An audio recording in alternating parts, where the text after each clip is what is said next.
Muslims believe the Quran to be the word of God as dictated to the Prophet Muhammad, while most Christians and Jews understand their holy texts to be authored by men inspired by God.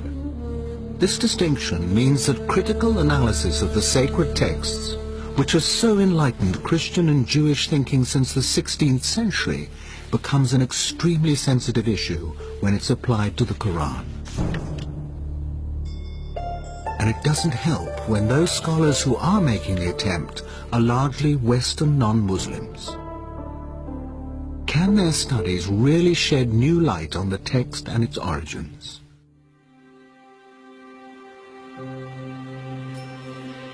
In 1972, during the restoration of the great mosque of Sana'a, capital of North Yemen, workers discovered a mash of old parchments in a loft between the inner and outer roofs. The entire load was stuffed into some 20 potato sacks, where it might have remained were it not for the arrival 7 years later of Dr. Geert Puin, a German scholar and Quranic expert. Puin immediately grasped the significance of the find. Working with a team of local assistants, he carefully prized the layers apart and fired off thousands of photographs.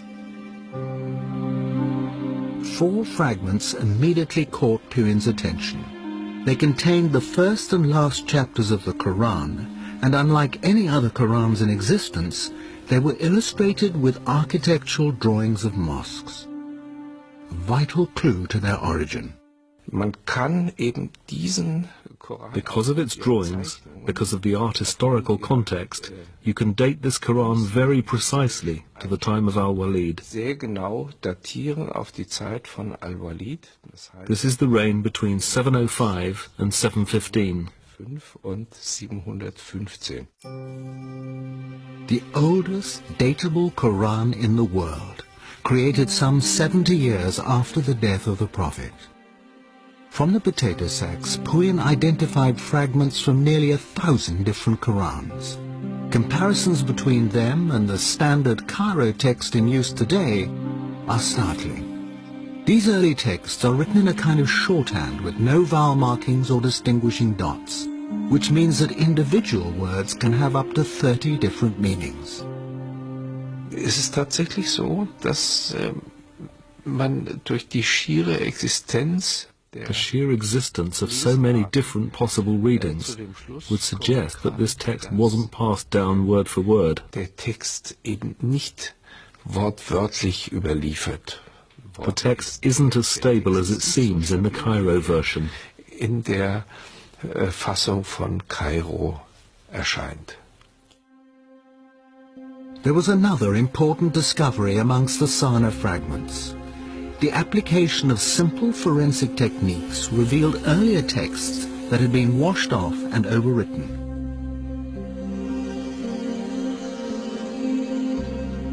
Although the hidden text revealed no contradictory meanings, words had been changed, verses and whole chapters rearranged. If his researches are correct, particularly on dating, it suggests, in fact, that the Quran was not a single product, a single entity that was fixed by 650, but actually developed much, much later, hence the overlaying of texts of written materials. None of this phases Islamic scholars, past and present.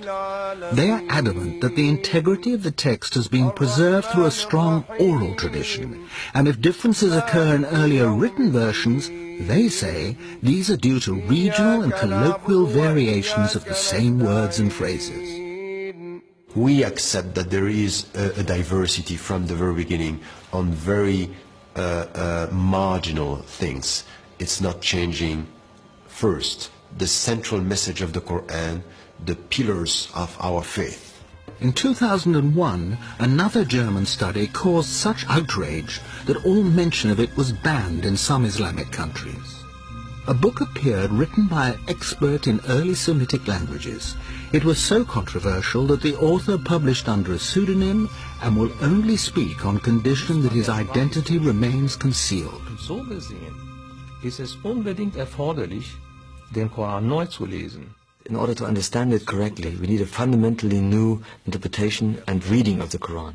Dr. Marcus Gross helped to translate the book from its original German into English and is willing openly to express the author's views. Es wurde schon gesagt, 20%, ich würde sagen 25%. About a quarter or a fifth of the Quran contains unintelligible words or words which don't make real sense.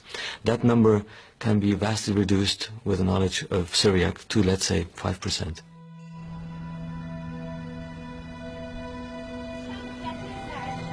Syriac, or Syrio-Aramaic, had become one of the dominant languages of Christian liturgy by the 3rd century.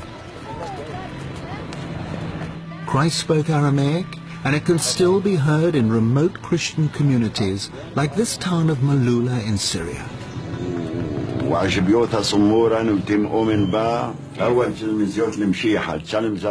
But at the time of Muhammad, Syrio-Aramaic was the major written and cultural language of the whole region. Written Arabic was in its infancy.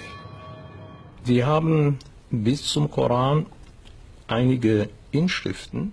There are pre-Islamic inscriptions in Arabic, very short texts, but the first real book written in Arabic is the Quran. But you're saying the Quran is written in 2 languages.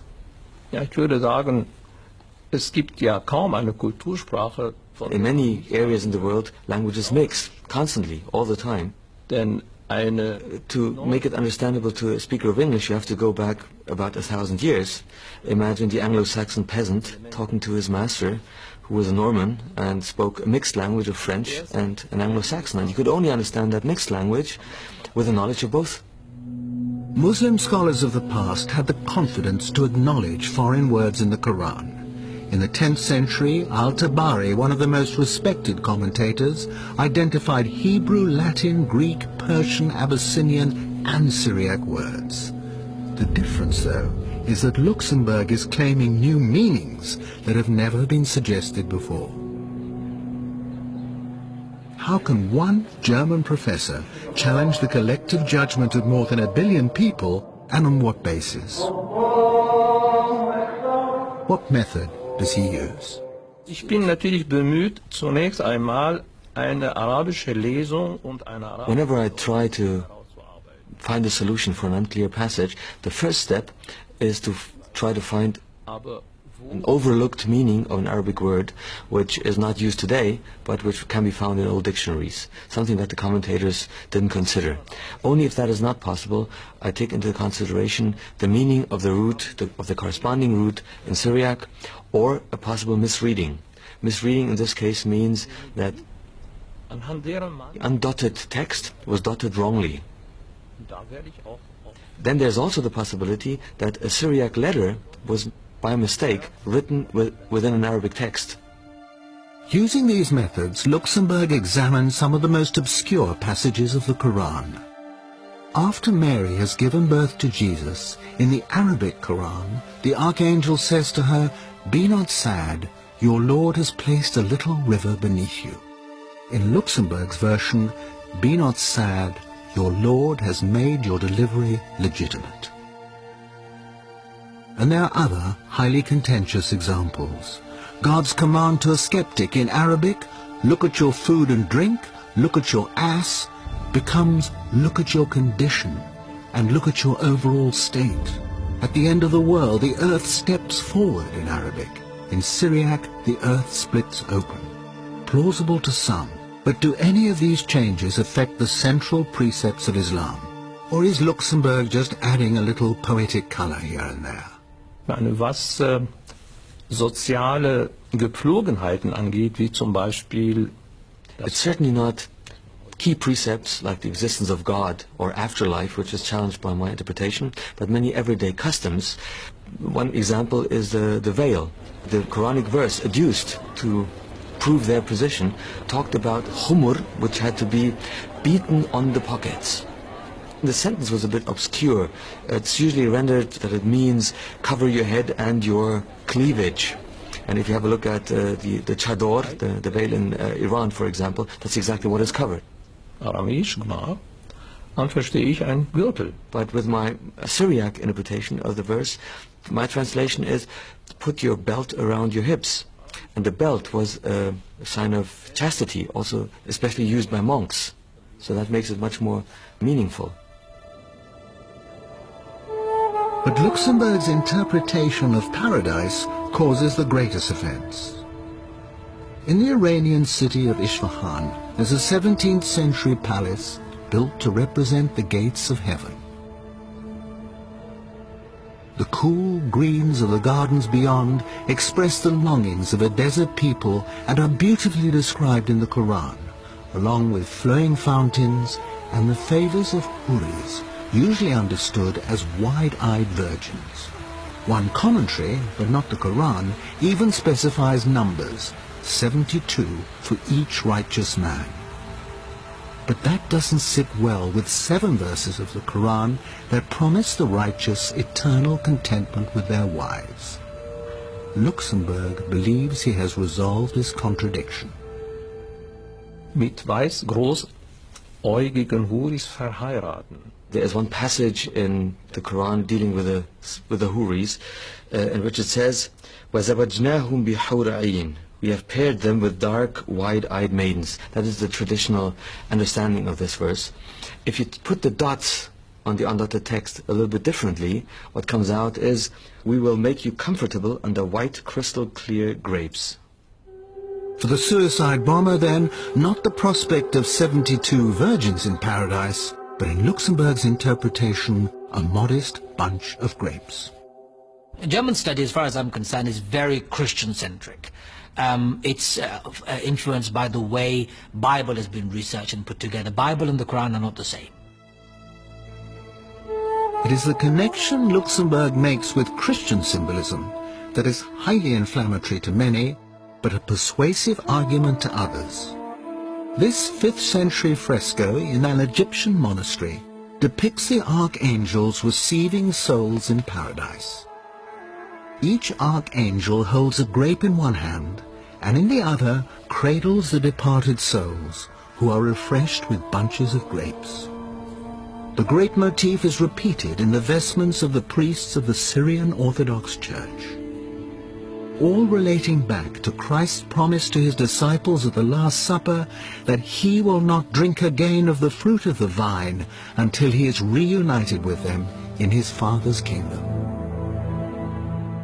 If foreign words were in the Arabic dictionary at the time of the Prophet, surely they had evolved into an Arabic meaning. So that particular word, even if it is Syriac, must be understood in the way the Arabs understood them. Not as grapes, but as hur, partners in heaven. I think we all understand that it's symbolic, that we have to go beyond the images and the way we look at the paradise, for example. You know, we are not asked to think of this on, you know, in a literal way. This is what is. We don't know. It's just for us a description of what is going to be beautiful beyond your imagination. Although Luxemburg's work has been called into question by leading academics and is controversial by its very nature, he believes it opens a door, encouraging linguists, archaeologists and historians to use modern tools to throw further light on the text and its context. For some Muslim scholars, that is in the Quranic spirit of free inquiry and no threat to those who are robust in their faith. This research by Luxemburg and his colleagues doesn't undermine any of the basic tenets, teachings or principles of Islam. What it does, though, is to provide interesting questions. And we as thinking Muslims, as people of the 21st century, that we should say, yes, let's look at what he's providing. And let's not just condemn, but let's also see if this research has a historical base or is it a product of European Orientalism.